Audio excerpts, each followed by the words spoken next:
Olá, bem-vindos a mais uma aula de dependência. Agora ela vai estar estruturada para o segundo bimestre, tá? Em relação às dependências. E nesse segundo bimestre nós vamos continuar trabalhando a demografia. Dessa vez a gente vai falar características da população quanto à estrutura econômica e estrutura de trabalho. Por que temos que falar isso? Porque a geografia ela é uma ciência que se preocupa com as transformações espaciais no território e nada melhor do que a gente estudar essa estrutura, falar de políticas públicas em melhores qualidades de vida, educação, saúde e a oferta de emprego. Né? Temos sempre que pensar nas transformações no mundo do trabalho. E hoje, o mundo do trabalho, a oferta do comércio, né, que é o que mais abriga a população, a gente vai vendo que as tecnologias hoje elas são produtivas, né? As nossas formas de comercialização têm feito com que a produtividade aumente, produzo cada vez mais, prestação de serviço bancário, prestação de serviço feita por plataformas, né? Plataformas que a gente chama de e-commerce. Ué, mas professor, o que é isso? Plataforma e-commerce. É uma transformação que acarretou cada vez mais a demanda de novas tecnologias. Mas o que seria esse e-commerce? Seria o comércio eletrônico, né? Comércio eletrônico, aquele que é feito pelo próprio celular, pelo computador. Nós temos que ter a segurança de comprar daqueles sites confiáveis. Então, o e-commerce nada mais é do que o comércio digital. Olha como é que o comércio digital tem bombado no mundo todo e isso faz com que cada vez mais a gente tenha que produzir.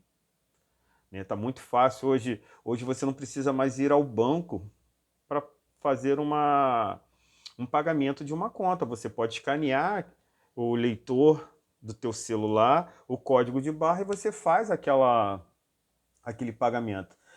E o que são essas transformações por conta desse e-commerce? Né, a gente viu agora na pandemia, né? Eu tenho acompanhado muito alguns canais de Instagram em que as pessoas têm passado a comercializar cada vez mais roupa de criança, roupa de cama, produtos para casa. Tem pessoas que dão depoimento que aumentou ou triplicou as suas vendas através desse tipo de comercialização. Né? Ela impulsionou através da tecnologia. Pessoas que iriam parar na pandemia, não iriam comercializar. E aí, então, o que aconteceu? Se eu estou comercializando mais, eu tenho que pedir mais produtos. Para eu pedir mais produtos, a fábrica tem que aumentar mais a sua produtividade. Algumas fábricas aumentaram até a sua proporção do número de trabalhadores. Então, a evolução das tecnologias ela veio para melhorar a qualidade de vida da população, tá ok? Criam cada vez mais situações de produtividade. Mas, ao mesmo tempo, gente, a gente começa a falar de um fenômeno também que não é tão legal. A gente fala de desemprego. Né? O desemprego cada vez mais tem aumentado. Tá? Desemprego, só para a gente ter uma ideia, é, no nível da saúde, considera-se uma situação de desemprego as pessoas que estão à procura.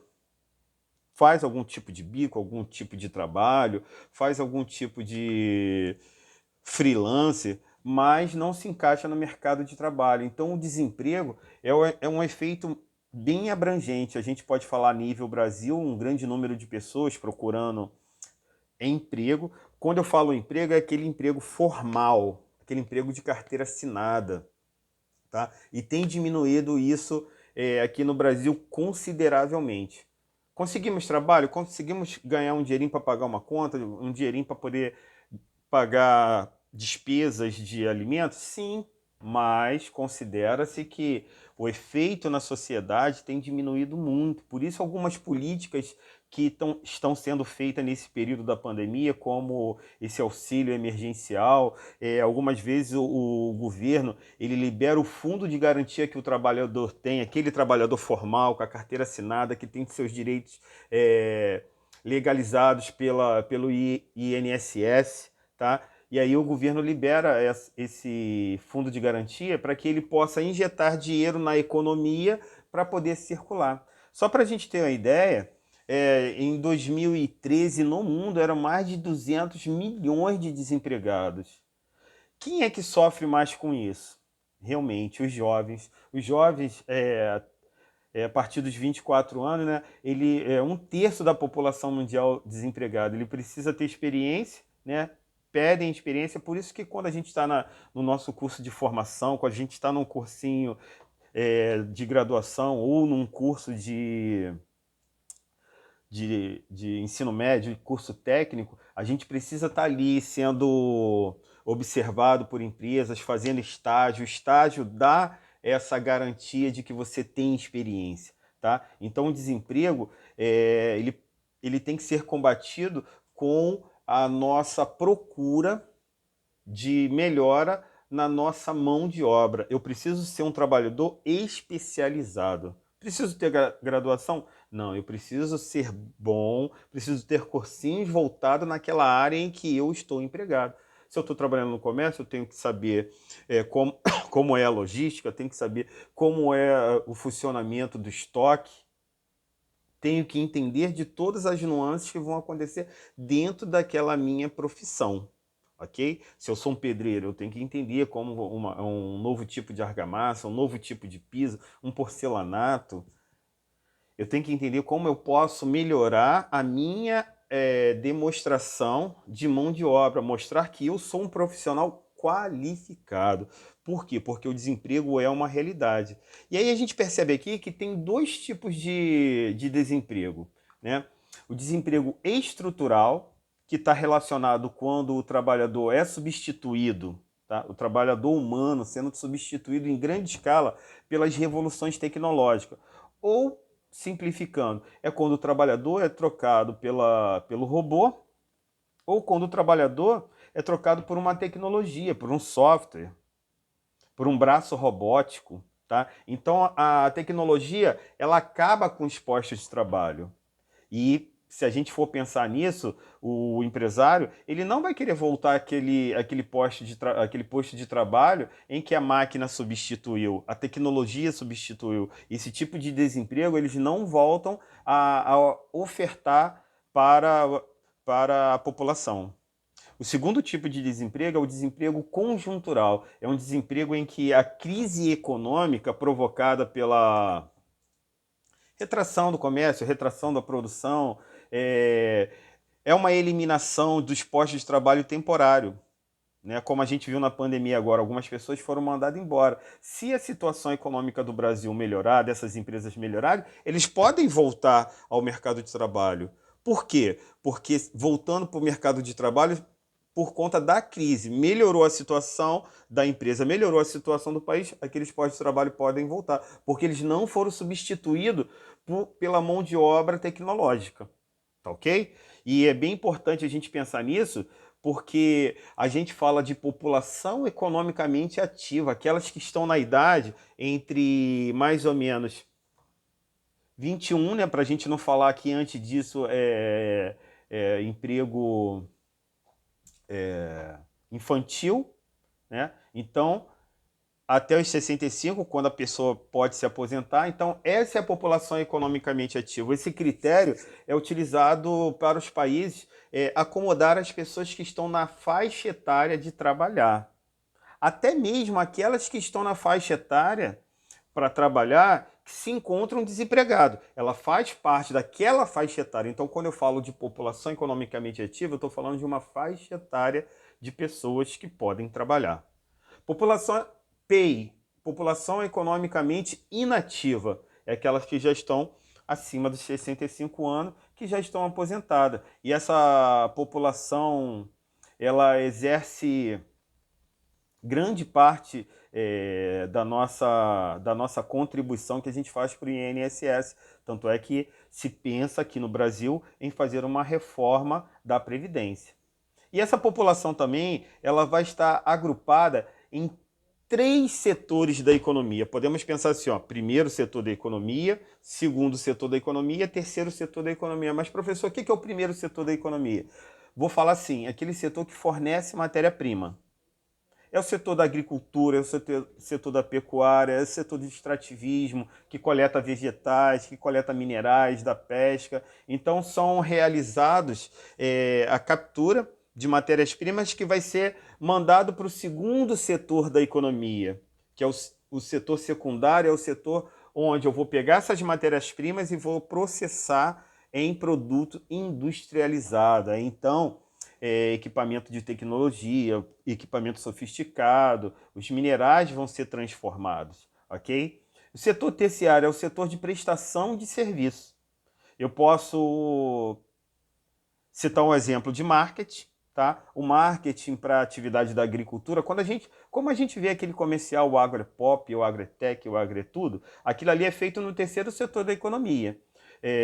Mão de obra especializada, uma mão de obra que faz o comércio, mostrando como é a agricultura, como é a pecuária, como é o extrativismo brasileiro, transformando esses produtos primários em produtos industrializados. E aí, então, naquele comercial ali, eu consigo ver os três setores da economia. Então, a população vai estar agrupada, a população economicamente ativa, ela vai estar mais ou menos dividida no terceiro, abrangendo uma maior parte no terceiro setor, quando a gente está na situação de emprego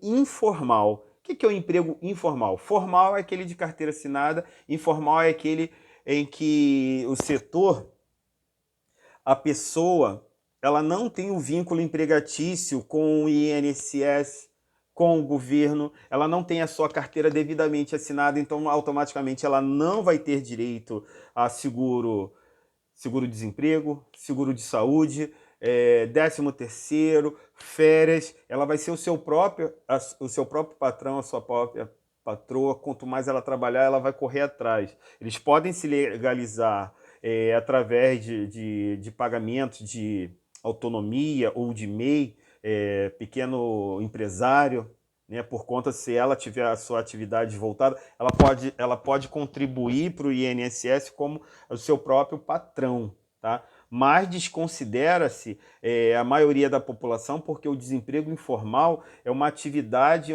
onde vou citar o exemplo de ambulantes, de pessoas que estão vendendo alguma coisa, comprando e vendendo alguma coisa, ou prestando serviço como pedreiro, como motorista, como Uber.